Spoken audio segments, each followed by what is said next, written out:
अस्सलाम वालेकुम दोस्तों, मैं हूं आपका होस्ट मोहम्मद मेहरबान तलोकर और आप देख रहे हैं तलोकर इन्फॉर्मेशन न्यूज़। दोस्तों, जैसा कि आप जानते हैं, इंडिया और पाकिस्तान के दरमियान गुज़िश्ता चंद रोज़ से एक लफ्ज़ी जंग जारी है। पड़ोसी एटमी ताकतों के सच बीच बढ़ते तनाव का अंदाज़ा इस शहर सुर्खियों से लगाया जा सकता है। अगर इंडिया ने पाकिस्तान का पानी बंद किया तो इसे ऐलान जंग तस्वर किया जाएगा। पाकिस्तान दिफा कमेटी का अलमिया जारी। तो जंग के नतीजे में क्या कुछ हो सकता है, कौन ज़्यादा ताकतवर है, किसके पास क्या है, ये जानिए सब वीडियो में। इससे पहले अगर आप हमारे चैनल पर न्यू हैं तो चैनल को सब्सक्राइब करें, वीडियो को लाइक करें और दोस्तों के साथ शेयर करें और बेल आइकन को दबाना मत भूलिए ताकि इस तरह की इंफॉर्मेशनल वीडियो आप तक पहुँचती रहें बर वक्त। तो चलते हैं वीडियो की जानिब। अस्सलाम वालेकुम। सबसे पहले पाकिस्तान जिंदाबाद पाइंदाबाद। क्या हिंदुस्तानियों ने कभी सोचा होगा कि अगर कल सुबह पाकिस्तान का कोई एटमी मिसाइल फिजा में बुलंद हो जाए तो अंजाम क्या होगा?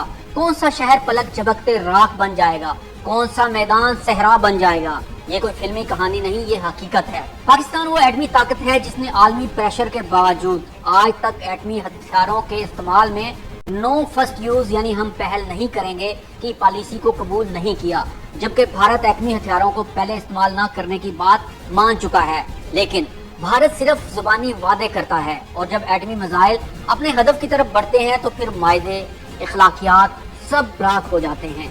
आज हम जानेंगे कि पाकिस्तान के वो कौन से एटमी मिसाइल हैं जो भारत के दिल तक पहुंच सकते हैं और एटमी जंग का वो खौफनाक मंजर कैसा होगा जिसका तस्वर भी रूह को कपकपा देता है। तैयार हो जाएं, क्योंकि अब आप सुनने जा रहे हैं एक ऐसी हकीकत जो आपको हिला कर रख देगी। सबसे पहले ये जान लेते हैं कि जब एटमी हमला होता है तो क्या होता है, बम कैसे फटता है और बच जाने वाले लोगों के साथ क्या कुछ होता है। तो जनाब, एटमी वारहेड को मिसाइलों और तैयारों के जरिए मुख्तलिफ इलाकों पर फेंका जाता है, जिसके बाद एटम बम फटता है और एक जोरदार धमाका होता है। जैसे ही एक एटमी बम फटता है, आग का एक गोला जिसका दर्जा हरारत सूरज के मरकज जितना होता है सब कुछ जलाकर भस्म कर देता है। जोरदार झटके की लहर मीलों दूर इमारतों को जमीन बोस कर देती है। मोहलक तापकारी फिजा पानी और जमीन को जहरीला कर देती है। फिर रेडियो एक्टिव फॉल आउट यानी जहरीली गर्द हवा में शामिल होकर दूर दूर तक मौत बांटती है। तापकारी के असरात कई बरसों तक बरकरार रहते हैं। जमीन से उगने वाली फसलों और दरख्तों में भी तापकारी के असरात मौजूद होते हैं। जिंदा बचाने वाले कई बरसों तक तापकारी के असरात की वजह से माजूर और मफलूज जिंदगी गुजारने पर मजबूर होते हैं। अब देखते हैं कि पाकिस्तान अपने दिफा के लिए न्यूक्लियर वारहेड को मुमकिन तौर पर कैसे इस्तेमाल करेगा।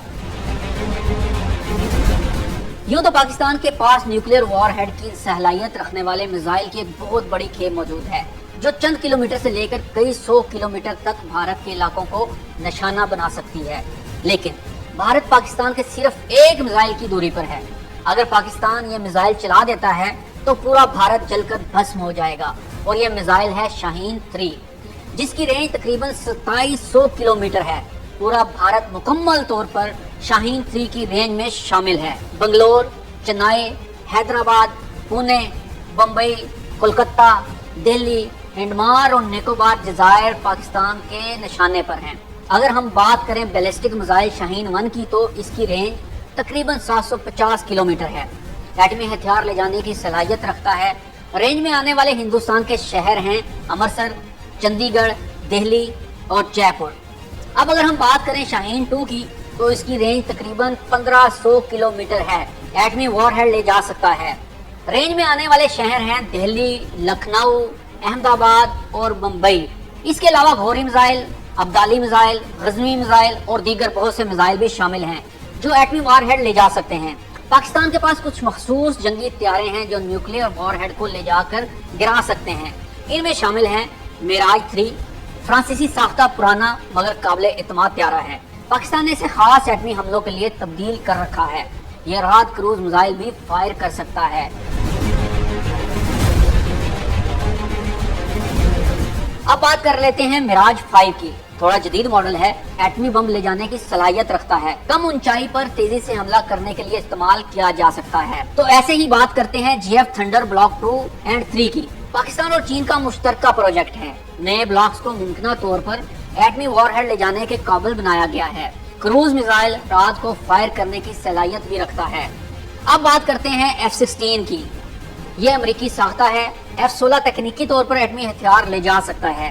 F-16 کی فروخت کے وقت امریکہ نے پاکستان پر سخت پابندیاں لگائی کہ پاکستان انہیں ایٹمی مقاصد کے لیے استعمال نہیں کرے گا. تو دوستو، بھارت نے وکرانت کو واپس بلا کر ہوشیاری دکھائی اور عقل مندی کا ثبوت دیا، ورنہ اب تک وکرانت کے چتھرے اڑ چکے ہوتے. اگر بھارت نے پاکستان کے وقار کو چیلنج کرنے کی غلطی کی تو پاکستان کے ایٹمی شاہین آسمان کو چیرتے ہوئے بھارتی سرزمین پر قہر برسائیں گے. نقشے بدل جائیں گے، شہر مٹ جائیں گے، تاریخ کی کتابیں راہ کی کہانی لکھیں گی. دہلی کی روشنی، ممبئی کی چہل پہل، کلکتہ کی گلیاں، چنائی کی رونقیں سب ایک ساکت خاموشی میں ڈوب جائیں گی، اور بھارت کی مٹی صدیاں گواہی دے گی کہ پاکستان کے ساتھ ٹکرانے کا انجام کیا ہوتا ہے. ہم امن چاہتے ہیں مگر غیرت کے محافظ ہیں.